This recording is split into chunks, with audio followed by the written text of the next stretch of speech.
Portugal. There's a YouTube show full of fun facts you need to know.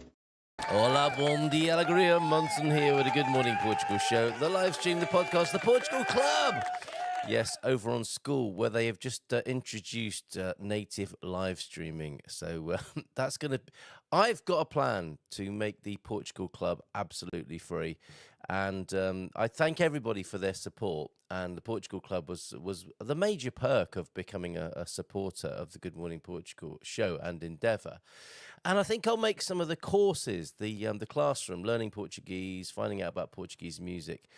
Those will be the perks and benefits for the Portugal Club members as supporters. But I think we need a few more people in there and a little bit more fun. And they're introducing great features all the time, including now Hangouts and live streaming. And if we continue to struggle to broadcast on YouTube with our new format, the new live streaming on School might make that possible for us there. So stay tuned for that. Literally, stay tuned this morning for Paul Rees at 8:30 this morning. Some hidden gems from him. He as well as developing and remodeling, renovating beautiful properties in central Portugal. He also has a few other gems up his sleeve as well, representing other very canny buyers, owners, developers around the country who've got some lovely properties that even if you're not in the market and looking for one, I think you'll find them absolutely beautiful and very interesting examples of Portuguese architecture and property and location. So always great to talk to Paul. That'll be at 8:30 this morning.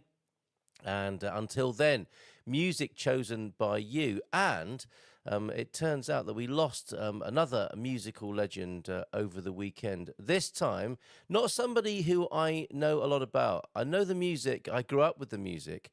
Don't really know a lot about the band at all, but I absolutely, grew up with the Supertramp soundtrack ringing in my ears. I know the songs, and I think it was a time when I was very young, so it was just like the water I was swimming in. I know all these songs, but I don't really know a lot about the band.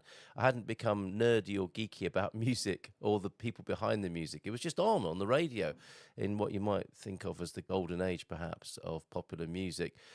Top 10 Rick Davies Supertramp songs then. Yes, Rick Davies passed away over the weekend, and some information to share with you about his legacy and more about the band Supertramp as well. I think everybody's got a Supertramp favourite, right? Am I right? T-Duck, good morning to you. Bon dia, alegria, gumpers. Yeah, and a message that I put on the screen this morning. Hey, sleepyheads, how about hello? I'm putting the comments on the stage. If you want to say something and see it on the screen, do it now. And after yesterday's rather wild and raucous and perhaps impolite and inappropriate show, the call has come up. We need to bring back bad puns and dad jokes. Yes, let's make GMP wholesome again. Hold on. I just found a €602 fraudulent charge on my bank card. It says Remitly Cork. I thought that was going to be a dad joke. That's actually a true story. I called Millennium. They said it was a transfer to a digital wallet. Fortunately, they were able to block it. My goodness. Portuguese banking absolutely sucks, doesn't it? And actually, to be fair, let's dish that out across the banking world. Banks stink. They also had to cancel my card. So news just in. I'm still waiting for a card. It turns out that the strip on my card from, I don't mind naming them, Eurobic, now a banker, which is Cockney rhyming slang as it turns out. The strip wore out. I think sand from San Martino de Porto Beach rubbed out the magnetic strip. It stopped working. And did I lose it? Yeah, and I lost the card.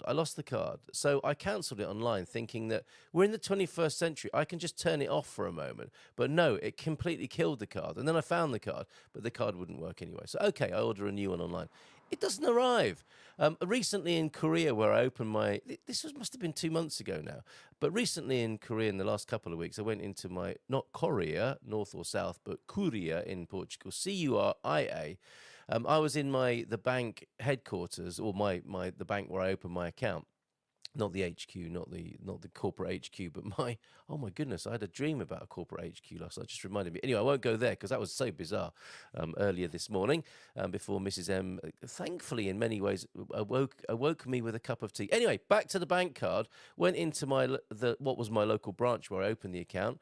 Ordered another one, and still, over a week later, still haven't received a card. Do they want me to do transactions? Do they want me to use my card? A banker, you stink. If anybody else wants to moan about banking in Portugal, go ahead this morning, feel free. This is why I check our accounts every morning. And isn't it bizarre how, I'm guessing, T-Duck, you are enacting and taking part in some of the greatest security you have ever been involved in. Using your life, your energy, your precious time to do all these things that tend to keep you out of your own account, and yet still things like this happen. It's bizarre, isn't it? I'll be using cash for a while now. Did you see that Starbucks have gone cash free? In the UK, there's different directions of travel here. I think quite a few of us want to hold on to cash, and quite like that for many reasons. Perhaps philosophically, politically, as much as economically. But it would appear there are many forces working in the other direction to the digital dictatorship, you might call it. Anyway, hold on a minute. This is going a bit dark, isn't it, this morning?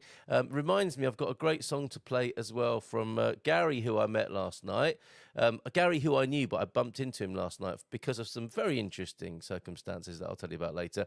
He is the man behind Unobliterated, a band that you'll find on Spotify. And Nothing to See Here is the track. I'll be giving that a spin, as well as a Supertramp favourite of mine. Do you have a Supertramp favourite? I don't mind at all doing a great big tribute to Rick Davies and Supertramp this morning. So what are your Supertramp favourites? Let me know. Be using cash for a while. Morning, Mel. I suspect you're a cash lover as well. We've talked about this, haven't we? Yeah, another reason to keep some cash on hand. Yeah, and a bag of corn and several goats and a couple of chickens, I would say. It's difficult if you're in an apartment, of course. Just got my new card this week. How long ago did you order it? After it being delivered for my neighbours a week or two ago. Raise your game. I mean, all this pretense of security, and you're actually rubbish. Or is that garbage or trash? Bom dia a todos e feliz carta. Yeah, I'm letting off a bit of steam this morning. Off to the dentist early this morning, so we'll catch up later. Rebanking, I found Monzo to be very good. But of course, that's not Portuguese. Yeah, and I think a lot of people find that if they use a Wise card or a Revolut card, and if you want one of those, hit me up. I'll give you a link, and it all helps get a bit of commission coming into the Good Morning Portugal coffers if you're looking for alternatives to the terrible banks of Portugal. Not unlike banks elsewhere in the world where you're facing high security to get into your own stuff, and you still lose 600 euros from your account when you have a look in the morning. That's shocking. Bom dia alegrias a todos e feliz quarta-feira from Matty. Starbucks has always been coffee free and now cash free. Don't get me started on trying to get a bank check for house land settlement. All right, don't go there, everybody. IBM stands for It's Better Manually. Yes, anything electronic, online or offline can be hacked, and often it is. It's now a logical song. Okay, you got that, T-Duck. The digital dictatorship is on its way. Some say we're already knee deep. Maybe it's up to the waist already. And I'm not a fan, I've got to say. And tonight, our special guest, me and Gary Coulton, not the Gary I was talking about before, different Gary. Tonight at 6, we'll be doing the Positive Echo, me and Gary on the right there, as you can see on the screen. Eric Bourgault is in town, but he'll be online tonight talking to us at 6. And the question is, can we be digital free? He is the man behind DigiPause and changing the world one digital pause at a time. It'll be very interesting talking to him and about digital addiction, but actually a bit more positive than that, because it is the Positive Echo. What is he trying to do? What does he want to bring to this world that is around this whole subject of the digital world, and how utterly blooming dismal it generally seems to be? I mean, are you familiar with this concept of entitification? Yeah, you might want to look that up. Entitification is the process. Rudy, is that a track? Is that a shout out, or is that a Supertramp song? Okay, you might have to help me a little bit more there, Coach Turner. But yes, it is the process of how digital it's an interesting curve, isn't it? It's like, oh, this is great, this is convenient, and then okay, this is becoming increasingly more difficult to use. It's my stuff online. I'm the customer. I thought I was the customer. Now I'm the commodity, and on it goes. And these things, as the bottom line of that digital endeavor is focused more towards satisfying its shareholders, we, the users of the service, experience a downturn in what one might loosely call service. Gina, good morning to you. Buongiorno. I'm locked out of my Portugal bank account, and good morning, Portugal, and Carl Munson from you. That's just a long rant this morning about banking. We're already 11 minutes into the show. Better crack on with it. Saw Supertramp at the Royal Festival Hall many years ago. What a set of musicians. Yes, it's a track from Crime of the Century, so maybe a lesser known tune. Is that a favourite of yours? Would you recommend it for playing now? I'm going to go with Dreamer. I really like Dreamer. And Logical Song, yes, it's only logical to play that. Of course, tell you a little bit about the band, and especially Rick Davies, who passed away over the weekend. We were sad to hear, the age of 81. Let's hear some of his music now. Dreamer by Supertramp. Is that someone at the door? Dreamer, you know you are a dreamer. Well, can you put your hands in your head? Oh no, I said dreamer, you're nothing but a dreamer. Well, can you put your hands in your head? Oh no, I said fall. What a day, a year, a life it is. You know, well you know you had it coming to you. Now there's not a lot I can do. Dreamer, you stupid little dreamer. So now you put your head in your hands, oh no. Woo!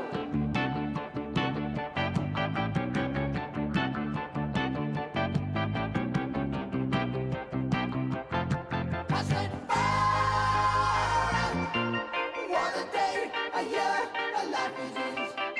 You know, well you know you had it coming to you.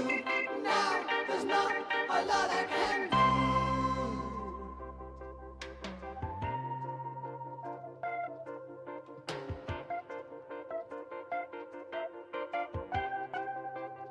Work it out someday.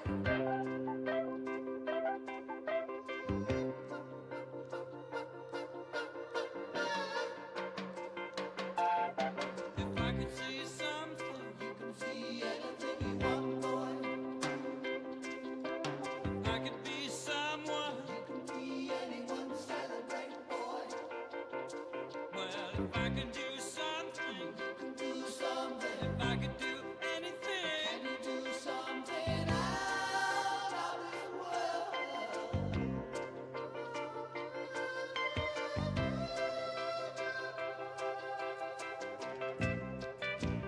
Take a dream on a Sunday. Take a life, take a holiday. Take a life, take a dream on. Dream, dream, dream, dream, dream, dream, dream, dream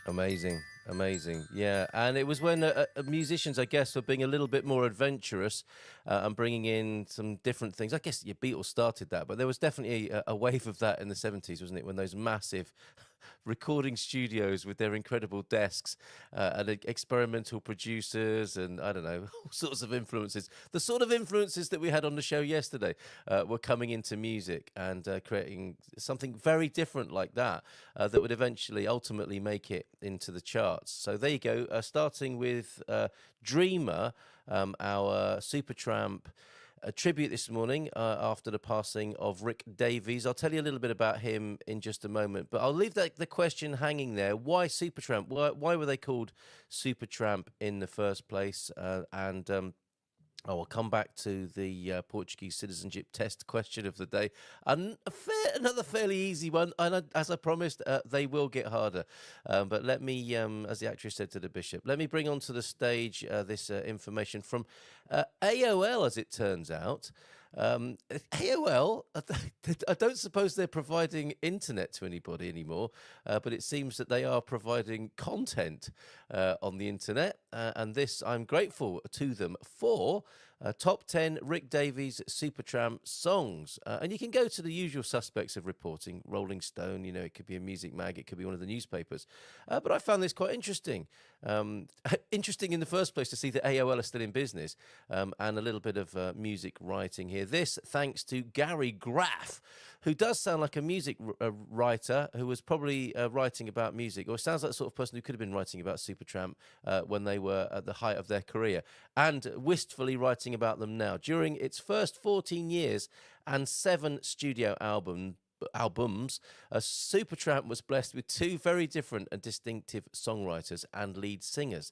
This, I guess, one of the outstanding features of Supertramp. Thank you very much, Mel, everybody, for all the tunes that you're suggesting. Dreamer for you, Coach Turner, was the track that got you into Supertramp in the first place.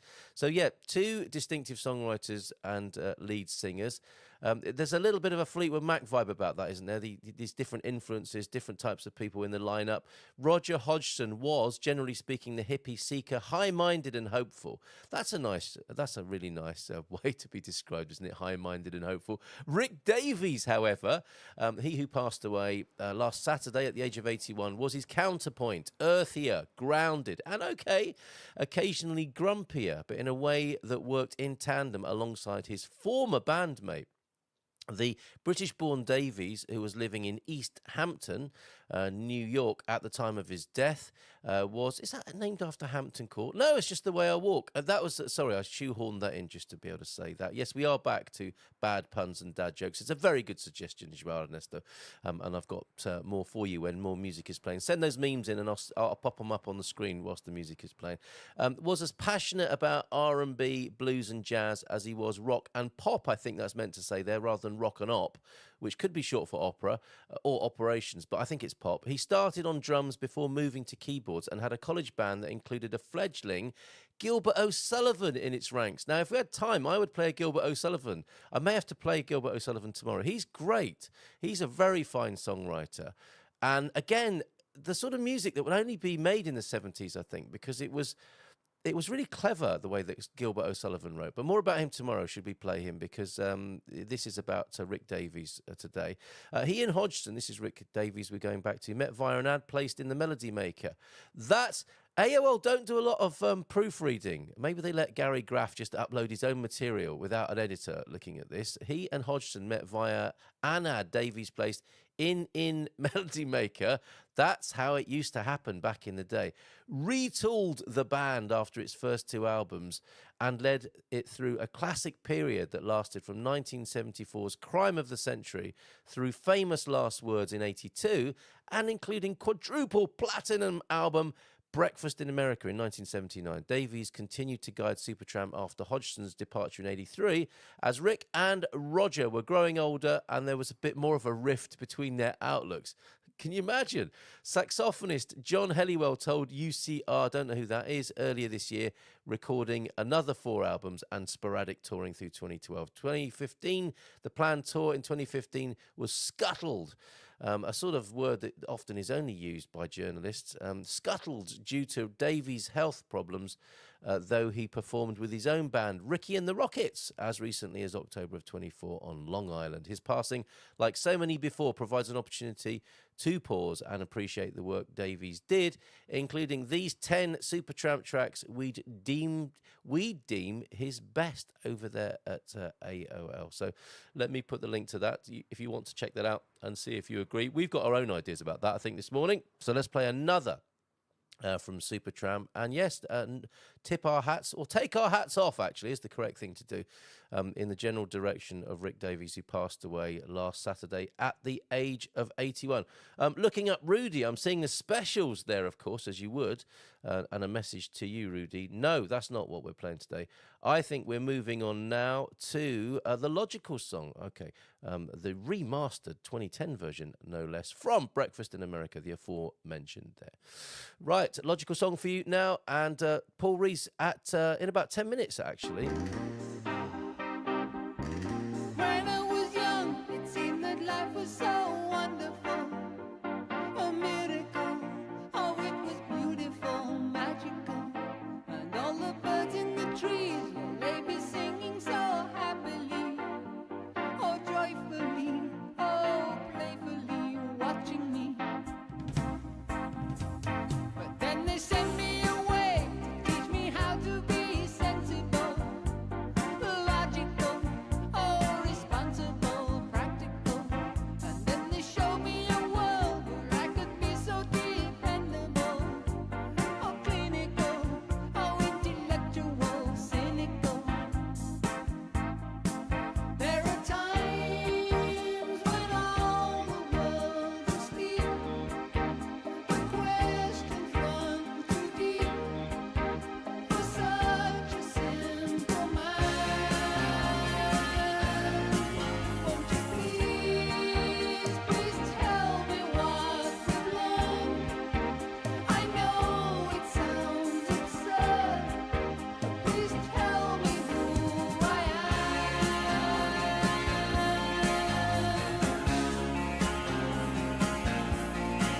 I said, now what would you say?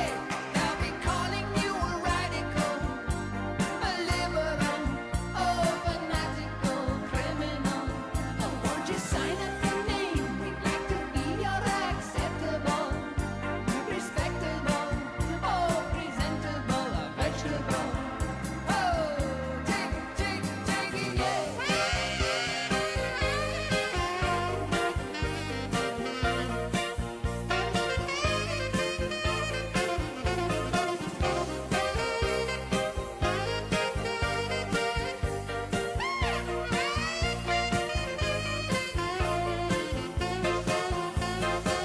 But at night, when all the world's asleep, the questions run so deep for such a simple mind. Won't you please tell me what we've learned? I know it sounds absurd, but please tell me who I am.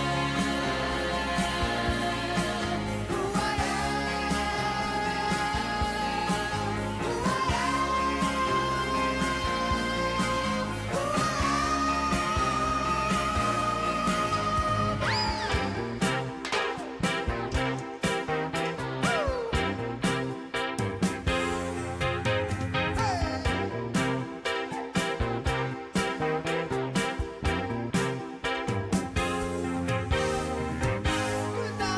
am so logical.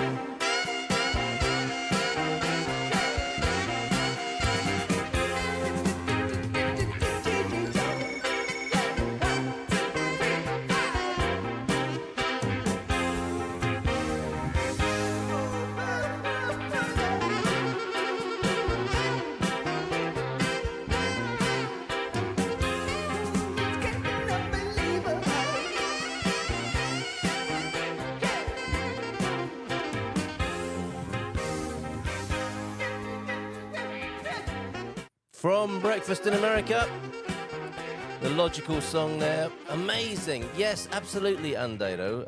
This is how it is for me as well. There are certain bands and songs that remind me of being a child as well. And they were also like an introduction to the adult world, weren't they? You were hearing things that weren't necessarily the things your parents talked about. Teach me how to be a liberal, a radical. What was that about? Are they talking to me? Dreamer. I remember taking that quite personally when I heard it. So, yeah, fascinating to be taken back to that place. And I'm sure there are many other bands and songs that do that for people and remind them of their childhood. And that entry into the adult world through music. Amazing. Reminds me of doing those colouring poster things at my parents' house with mum and dad singing this song. Yeah, that's not a theme we've explored, is it? The music that was on in the background that wasn't our own, that was imposed upon us by our parents. Nice little dad joke here. My girlfriend broke up with me, thank you, Joao Ernesto, for this, when she found I only had 9 toes. She was lactose intolerant. Ouch! Do we really want to welcome that sort of thing back to the screen of Good Morning Portugal? Good morning to you, John, and to Gemini. We'll play one more tune. We'll take a little break from Supertramp. We'll finish with Take the Long Way Home, because I think that's a kind of romantic courting song, is it? Take the Long Way Home. And we'll use that to celebrate this fabulous news that's coming. Bon dia from Paris. Ooh la la! From Gay Paris, Yerman clan here to celebrate Steve's and my 48th wedding anniversary. Congratulations to you. That's lovely news from you, the Yermans. Good to see you. Well, thank you for checking in from Paris, for one thing, on the celebration of your 48th wedding anniversary. That's lovely news. What's your secret? Gemini Bradshaw. Gemini Bradshaw also here this morning. Right, I think we'll go out with the Take the Long Way Home.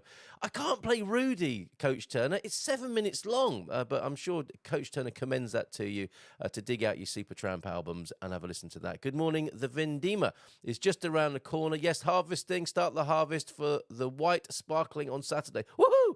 Main harvest starts on Monday, Tuesday of next week. Good to see you, Hugh. Let me take that awful dad joke off the screen. Awful at being a compliment if it's a dad joke.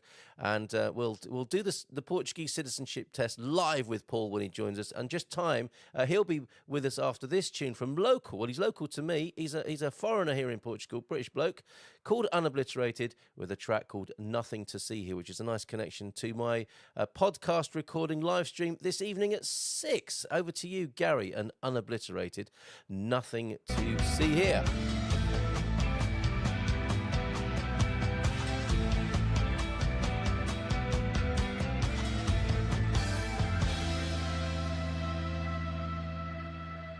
Tell me, what did I just see?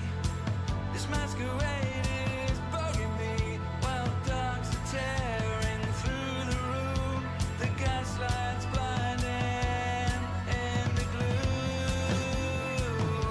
Oh, am I the only one to see what's really going on? To see that something here is wrong when all they say is move along, just move along.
Bit of social commentary. The gaslighting is blinding me. That's quite the lyric, is it not? From Unobliterated. The link to them on Spotify, or to him actually, it's Gary, a guy from our men's shed and just down the road. And Eric happens to be lodging over there as well. Tell you more about Eric as we conclude the show. He's my guest tonight, along with Gary Coulton at 6. Let's not keep him waiting any longer.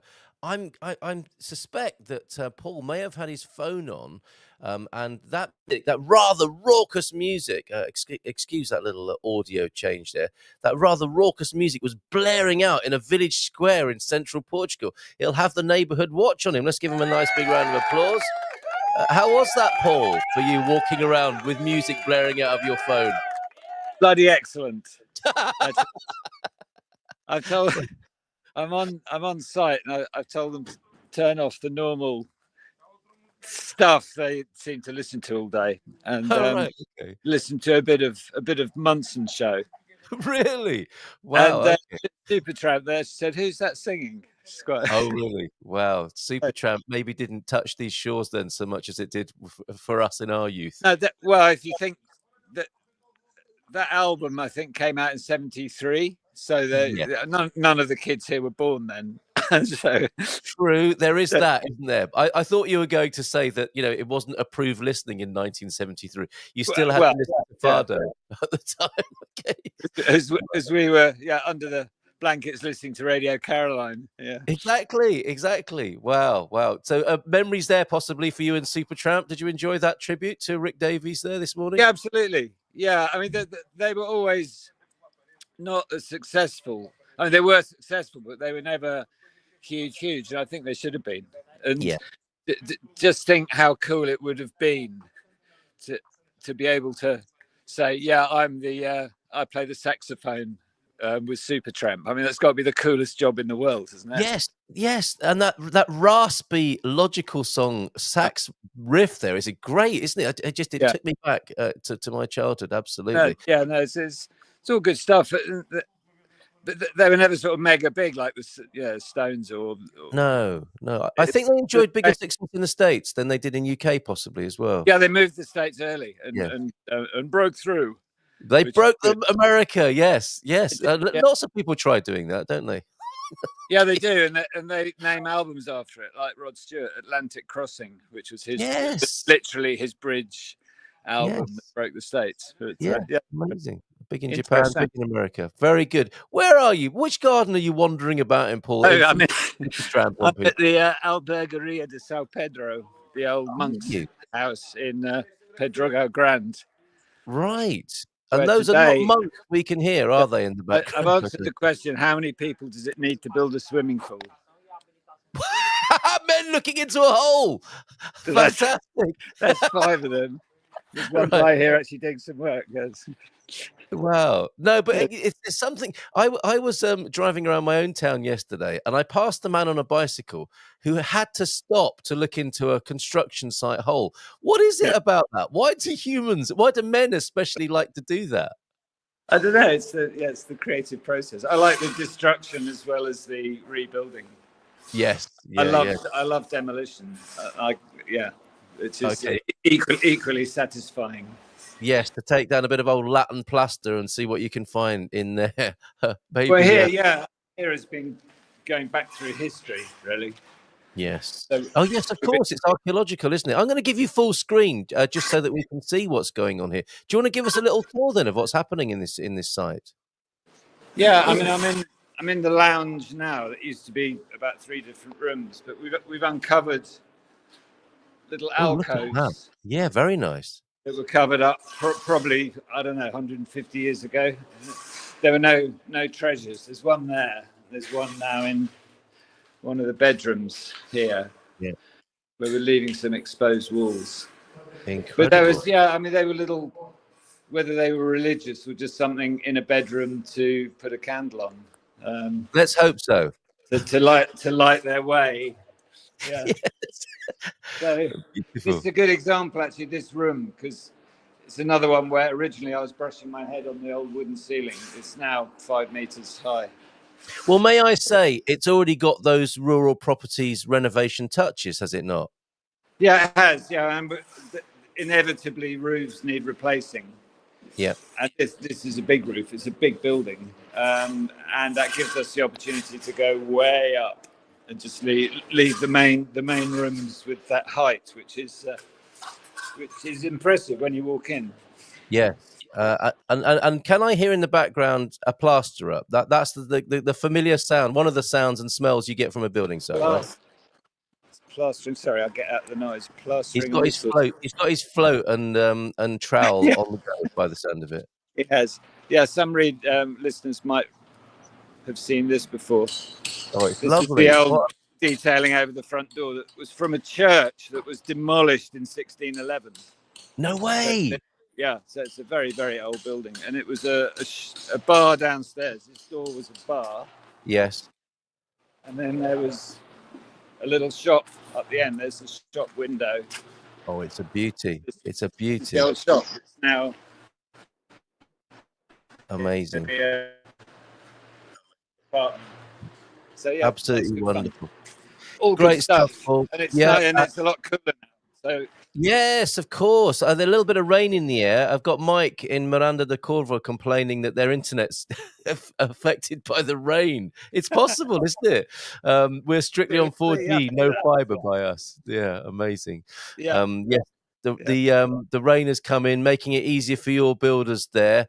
And this is, I think, we were going to have a look at some of your hidden gems today that are beautiful properties listed on your website. But this is one of your own renovations, I think. This is the one we bought last winter from the owner.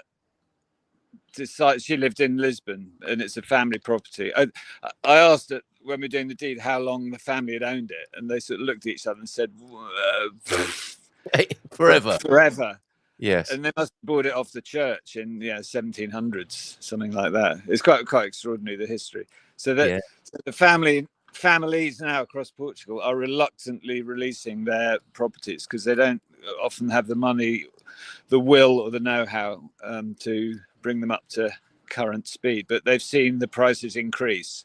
So something they thought, the family valued at sort of 50 grand is now 150. So it's releasing a lot of good old stuff onto the market, which is not only that. I think you're making it easier, aren't you, when they see the beauty, the beautiful standard of your renovations and the sort of people who probably buying them and really appreciating those buildings thereafter. Well, I think it does help. I was in Pedrógão Pequeno at the weekend, and there was some filming going on. They're filming a romantic film story, and I was at Casa Adelina that we had on the show last month. Absolutely, yeah. And there was this sort of nose pressed to the window, so I whipped the door open, and we ended up with, I think, 7 or 8 of the elderly residents and visitors having a look around and clucking and saying lovely things.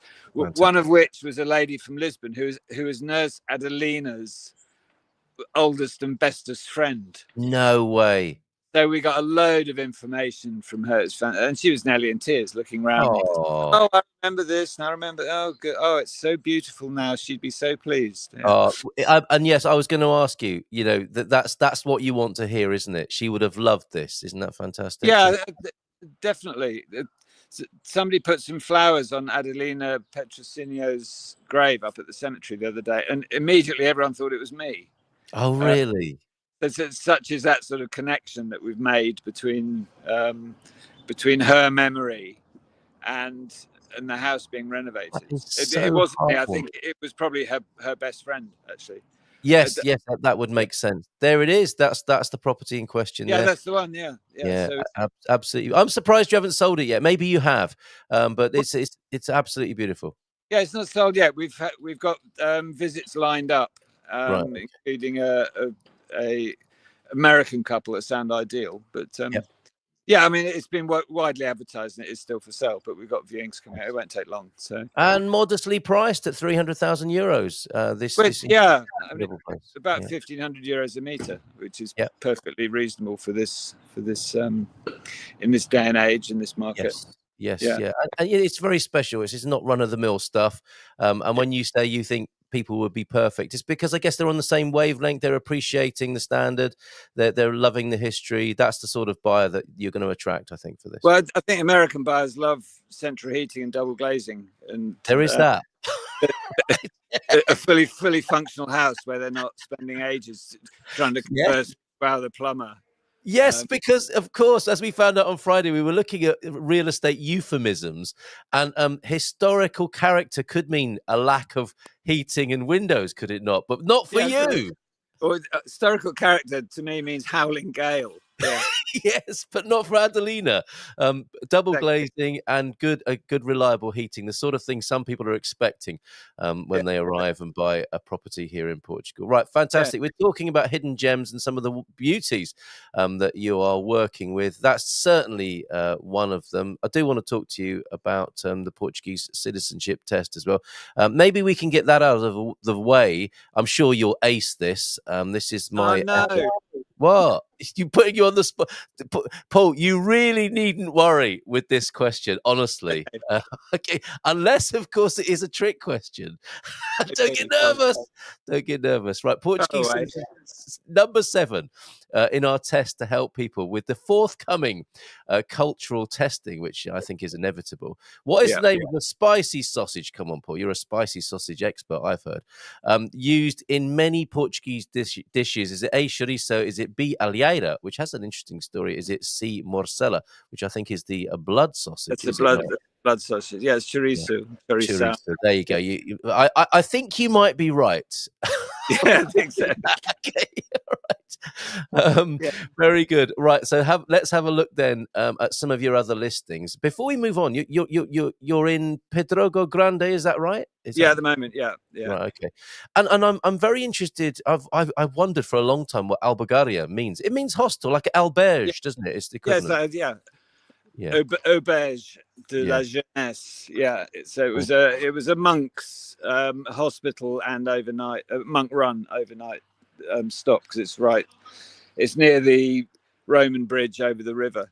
Yes. So this is the first town, depending on which way you're going, if you're heading north, and coming up the river, the rather steep bank the far side. I think you'd be pleased to get your feet looked at and a nice pint of mead or whatever. So literally that vibe of needing somewhere to stay. The monks are organising overnight stays. You can get something to eat, change the horses, that sort of thing. Yeah, no, absolutely. Wow. Yeah, so this, because where I am was the edge. It's the beginning.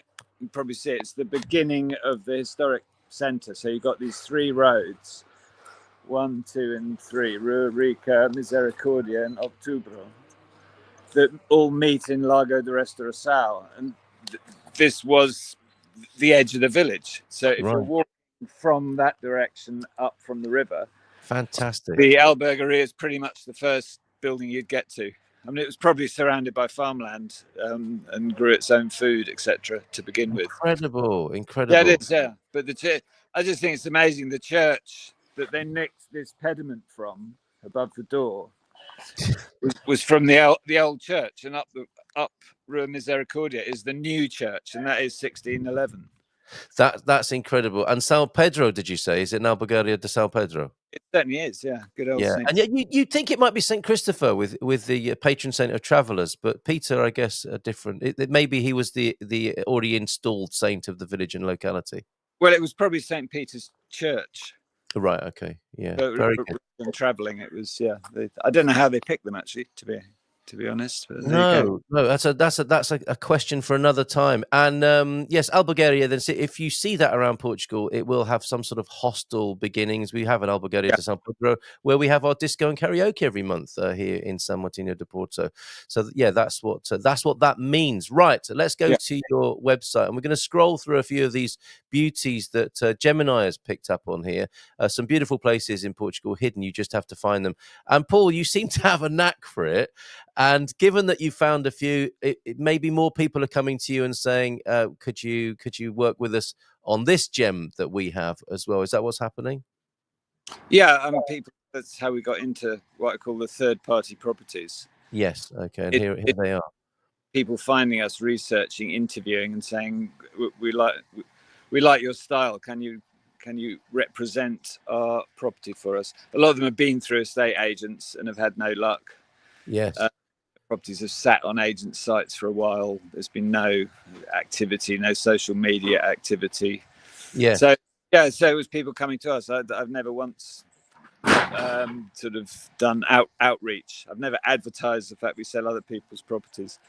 Amazing. So, Amazing. well, there's also the one you know well, which is Hugh's house there. Absolutely, there it is. It's an amazing place, and the wine or the grape harvest will be beginning soon, as Hugh is saying in the chat this morning. Definitely check that out if you want to live luxury, a luxury off grid. I mean, those are my two key words for that: luxury off grid. Multi-generational comes to mind as well. You could have an incredible community of a chosen family or actual family in such a place. But these are amazing, and presumably why they do hang around on real estate sites is because they are unusual. Somebody looking from afar and seeing 12 bedrooms but no bathrooms, or 8 bedrooms but 11 bathrooms, is thinking this is an unusual proposition. There is some work to be done in places like this to tailor them to your needs. This is incredible. This building, isn't it? It looks like an owl to me. Yes. It's remarkable. Again, family owned. The grandfather built it. Really?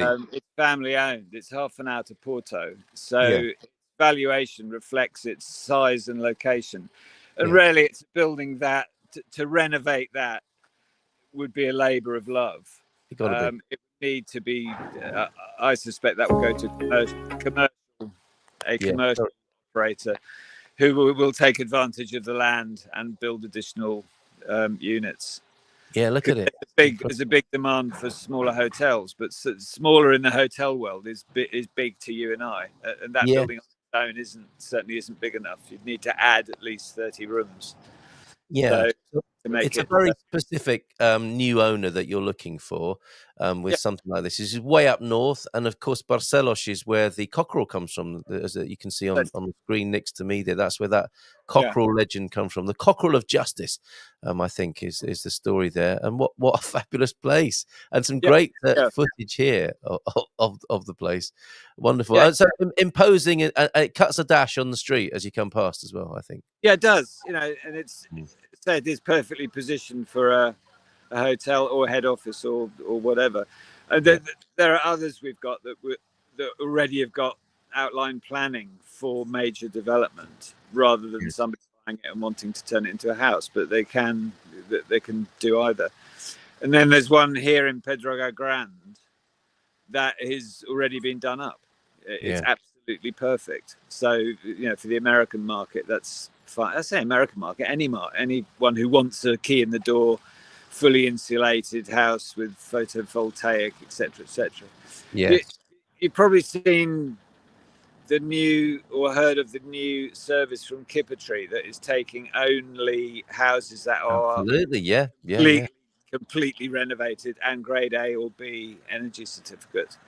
So I'm going to be slipping a few of these into that new service, which is excellent. Very good. No, good. That's an associated project with Expats Portugal, with whom I work closely, of course. And check out, we had Nuno from Enagon talking about some of the pitfalls of buying in Portugal and things to look out for in terms of construction. That was a great webinar from last Thursday. So Kippertree are going to be helping people bypass a lot of these difficulties and traumas that can be experienced. I wanted to stop this video in the background, but it's too interesting. All the relics you're finding inside, and when you say the grandfather built it, what's the backstory there? Is this sort of colonial wealth that's being brought back to motherland? They fit into two distinct categories. In that there are no pools winners. It was either people that have brought money back from Brazil largely, or Angola, and less so Mozambique. Right. And that's generally mid to late 1800s. Yeah. So come back and build the family pile. The other ones, if I look in the historic centre here in Pedroga Grande, a lot of it, the big houses up the street behind me, and there are some substantial villas, were built by local businessmen. There were two brothers who had a hugely successful agricultural business, dominated agriculture for decades, and coined it in basically. And their two family homes are side by side up the street. One is still lived in by descendants, and the other's just been sold for turning into a boutique hotel, I think. Wow. So yeah, so it's one of two. It's other people seeking their fortune abroad and coming back with the Reddies, or Yes. they're always businessmen. People think in 1974 and before nothing happened in this country. There's plenty of wealth. You've got to go look at. I saw an E-Type Jaguar the other day from 1968. Really? 69 here, and I think the cost of that, and what were they in the UK, about £3,000. So with import, it would have been about 5,000 or 6,000 quid. Yeah. You could buy a street for that back then. Yes. So there were people. There was always trade. There's always been people making money. There's the whole textile industry. There's shoemaking. There's wine. The smart people get ahead, and every town's got somebody. One family or two family that built the big places. So no, and they really get ahead, don't they? There's a sort of an exponential effect to that. The more wealth they create, the more outstanding their lives are in every sense of the word. Driving around an E-Type Jag back in the day around the village, that must have sounded and looked great. Yeah. And there's no inheritance tax, so it gets passed on 100%. Yes. So it can trickle down. That's why you get sort of old, unassuming, elderly ladies mostly who've got 7 or 8 different properties. Yes, and have out-survived everybody and just inherited everything. Yeah, and they trickle down. I don't know. It's usually tiny plots of land dotted around, but yes. It is remarkable the effect that no inheritance tax has had. It really is, isn't it? And it does explain the mystery when people come to Portugal and think, how is it that there's so many abandoned properties? Yeah. This is the big reason, really, isn't it, behind it all? Yeah, they're abandoned, but still owned. Still owned, yeah. If you have inherited 10 properties, you're only going to live in one. You might put a family member in the next, and the others, if you have limited income or interest, the others sit there gradually decaying. You think, oh well, I'll hand them on to my grandchildren. I deal with a lot of grandchildren. The grandchildren say, "Okay, we'll sell this now. Thanks, Granny. Thanks, Granny. Thanks, Granny. Amazing. This is a good investment. Yeah. This is happening. This is happening in front of our very eyes. Paul's a part of it. And let's go back to the these third-party properties, as you call them. That many, all outstanding. Anything in particular that's a favourite for you? I'm seeing another one with in Visio, 22 bedrooms, no bathrooms. Should you have a look at that? The end one. Yeah, this is fascinating. Right. Okay. What's the story? This is North Central region near Viseu, Penedono, and a Dutch owner, with the local council, came up with a plan to develop the whole 30-odd hectares, and the council actually paid for half the development plan. That was not cheap. So they somehow wrestled it from agricultural into land that can be developed. So it's a real opportunity. You can build 182 homes on it if you're a builder. Way. I know, it's extraordinary. In the middle of the countryside. I mean, anywhere else it would be a complete no-no. Either that, or I'm dealing with somebody on it actually that wants to build probably half that amount and have a sort of more of a community rather than packing them in. Yeah. But you work it out, sort of price per square meter per home. I mean, it's so cheap. And this is at the edge of a village near a town. I mean, it's beautifully, and it's just below the Douro. It's about 20 minutes up to the Douro. Really, river. This is outstanding, isn't it? I mean, it is. It's quite beautiful. Yeah. Again, this was a wealthy farm. You can see how as the money came in, they extended and extended and extended. But this was the previous owners have left it probably 25 years ago. What a location. But the careful Dutch owners, the guy that did own it is getting on in years, and he's handed it to his son, who is a businessman in Holland, and he contacted me and said, can you sell this? I don't have the time or the effort left to be able to be able to do this on my own. So that's interesting. It is interesting. It really is. Yeah, I'm just taking Good Morning Portugal off the top there so that you can see some of the stats here and some of the serving suggestions for this place.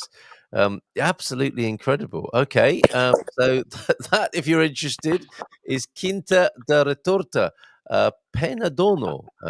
There, I think we've got time to squeeze another one in. Where should we go next? Because these are fascinating. These are absolutely fascinating. You can go to Casa Limão in Vezio as well. We've got. You can do. Those are mine. What about Villarreal or Villarreal, as people call it? This is what I put on the thumbnail behind you. Those kind of Douro style. What are they? The way it's the terraces, the growing terraces. Quinta Vila Marim. This is a very beautiful location. Yeah, it is, and it has got that sort of Douro terraced vibe. It's an old family farmhouse where the grandparents lived, the parents didn't, and the grandchildren now are selling. Yes. Again, it's just surplus to requirement. They had happy summer holidays there as kids, and nobody's used it for ages. Wow. It needs a serious rebuild, but the land and buildings around there are expensive. You know, it has got that Douro cachet about it, and it's again, not far from Porto at all, and it is quite charming. But there's a lot of memories go with these places, and the families are very emotionally attached. Yes. Sometimes to the point of overvaluing their assets. So you've got to sort of talk them down a bit to a sensible market value. But that's a good shot of it there. It's the building on the left. Right. And it's an old farm. It's got an adega, it's got a barn, it's got everything. It's but a bit of a jumble inside. In terms of how it was built. In terms of the room layout, yes. Lots of small bedroom, but we've gone more into ensuite and open plan now in this day and age. So right. Oh, but tiny little rooms. Yeah, okay. Yeah, so it is doable, but it is the memories.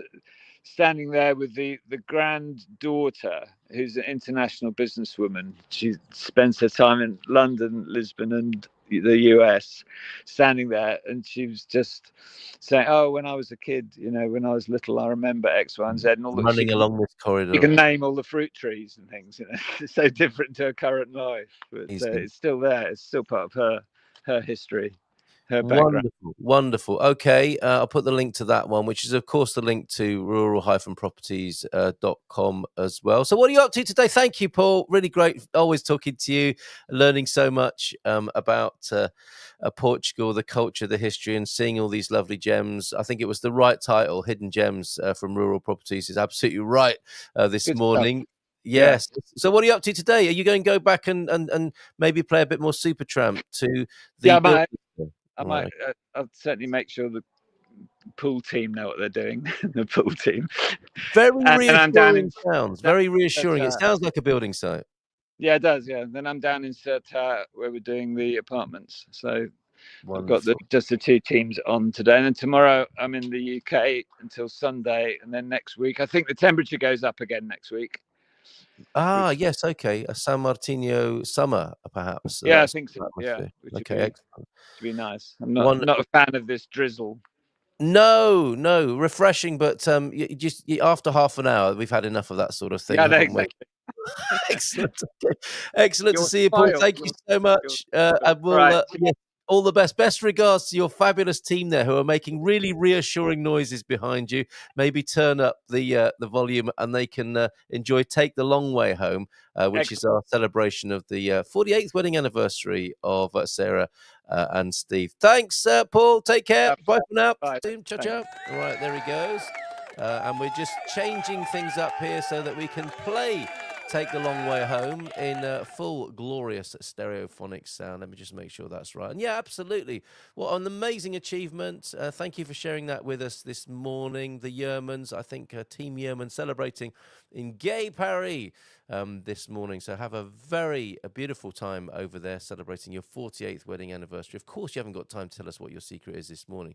I imagine you're busy noshing on croissants, which may be true or just a euphemism. We shall see. Okay, Take the Long Way Home. The tribute to Supertramp, a delight to play three of their tunes on a sad occasion of the passing of their Rick Davies.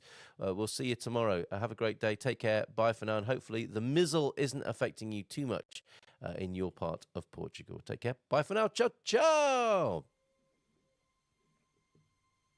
It's very quiet at the beginning on this one.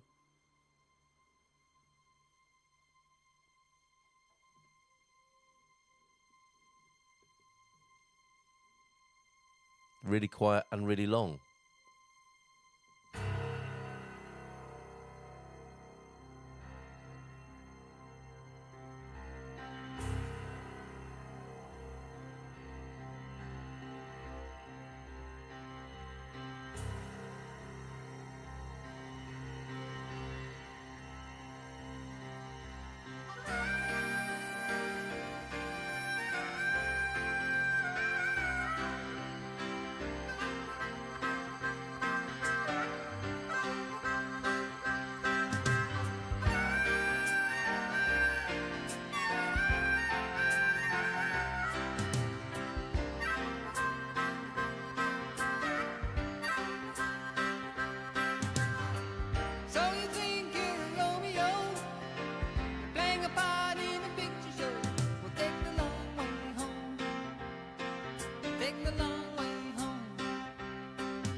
R.I.P. Rick Davies.